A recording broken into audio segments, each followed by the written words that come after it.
making coffee because I am going to be making a whole bunch of candles today, hopefully. I'm trying to get through the rest of my scents that I haven't used up yet, so I can take pictures and it can be done. So, if you don't know, okay, this was a candle channel originally. Most of you probably don't know that because I got lazy for a while and stopped making candles, but I am back at it. So the other day, I posted this on Instagram that my huge candle order came in. I ordered like $200 worth of just stuff. And it's super exciting, and I'm so glad it's here, and I feel like the camera's dirty. Come here. Stop that. Oh, that's so much better. Sorry. So I ordered like 17 different scents or 16 different scents, bunch of colors, bunch of containers, and it's here, and I need coffee.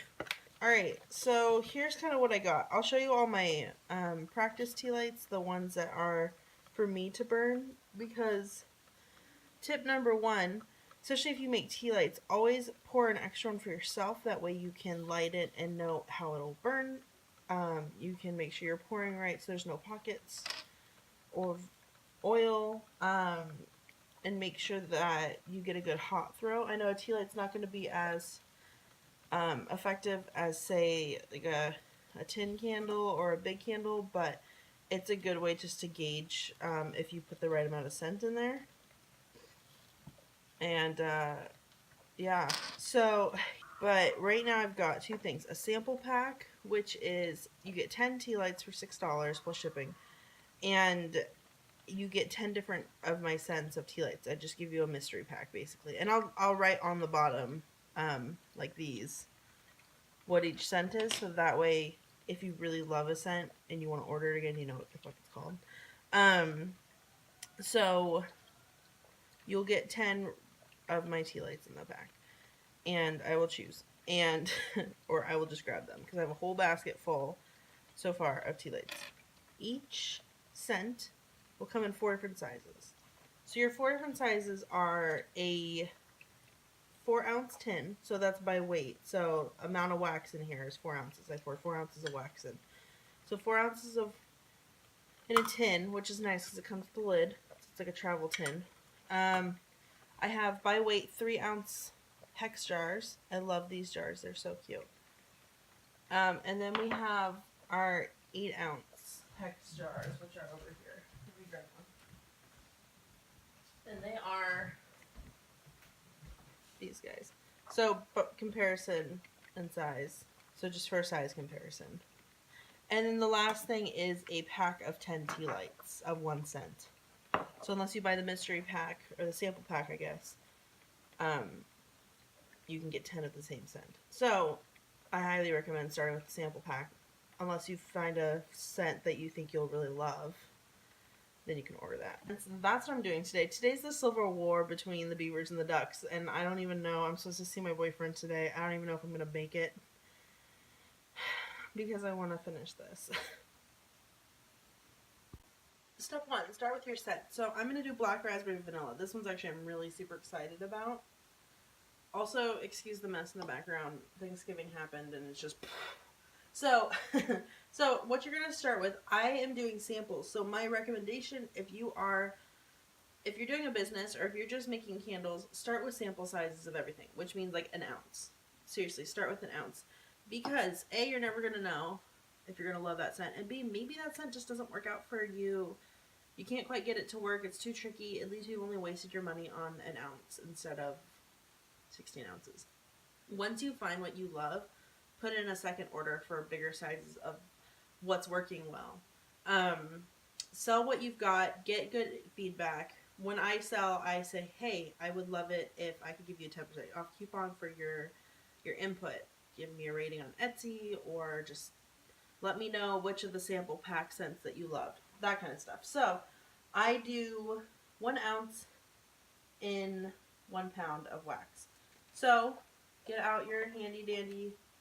Mine's disgusting because I measure everything nasty on it. I don't use it for food anymore. Put on your thing. set your tare amount, and then dump in your wax.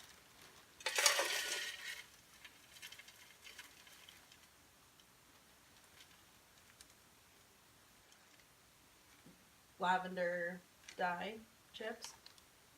I've got my, even though I haven't even melted my wax yet, I already have all of my cups ready for pouring wax, because I don't like getting to the point where it's like time to pour wax and I've got nothing prepared and I don't want it to overcool. So I'm not going to show the melting process because it's boring.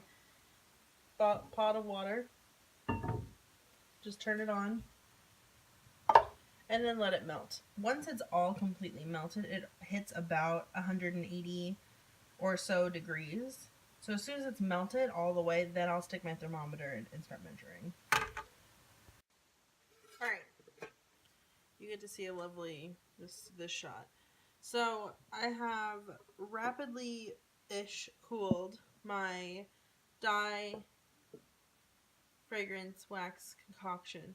Now I use soy, it's the Golden Brand 464 because they discontinued the good shit, the Eco Soya.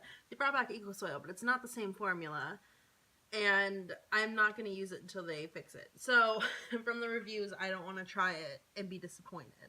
Okay, so I'm using this because it's got some of my good reviews, and a lot of people have used it, so there's a lot of information about what temperatures to pour at, when to mix, etc. So anyway, at 180, I added my dye and my fragrance.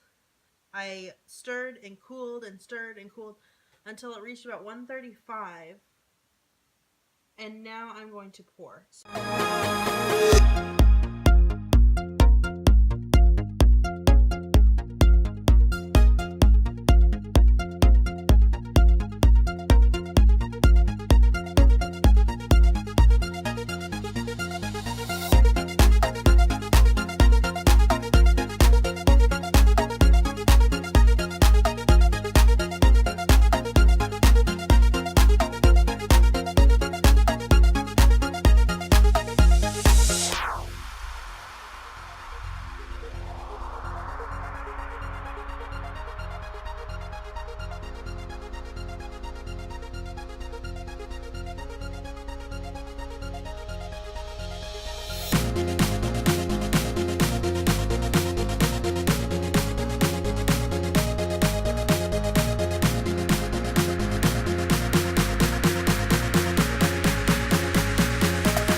That's pretty much what I got for you today.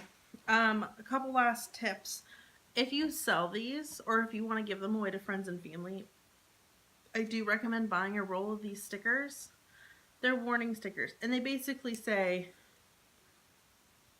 don't leave the room when the candle's lit, don't let children play with it, don't burn it for more than 4 hours at a time, blah, blah, blah. It's just a safety thing. So that's pretty much it. Those are kind of my basics on how I make my candles. I just kind of want to share with you guys my step in my process. So again, I use candlescience.com for their fragrance. I use Golden Wax 464. I bought like a 50-pound box of it, so I'm going to be using this for the rest of my life. I use, I think it's called Redding dye blocks. I don't know, they sell them on Candle Science. That's the dye that I'm using. I've also tried Flutter dyes, which I love very, very, very much. But the problem is when you use soy wax, you have to use more dye than if you use paraffin wax, because it just doesn't, because it makes everything more pastel colored naturally. So don't go overboard on dye, because there's a certain point where your wax will no longer accept more dye and you're just going to have dyed chunks in it. But you may want to almost double what you would use normally for paraffin wax. If you have any questions, please let me know. Over the course of hopefully today, I will be posting more of my candles, so if you want to buy candles from me, you are more than welcome to, and I'll put that link to my Etsy in the description below. My page is called Cozy Candlelit Company Co. Cozy Candlelit Co. And there you can find my candles and my sample pack, and I will be posting all the candles I've made over the course of today as I take pictures. That's my biggest issue, is just taking nice pictures, because I suck at it. But hopefully you like what you see and you'll try something out. So I love you guys. I hope you all had a good Thanksgiving if you're in the States, and I hope you all have just a really great weekend. And go Beavers.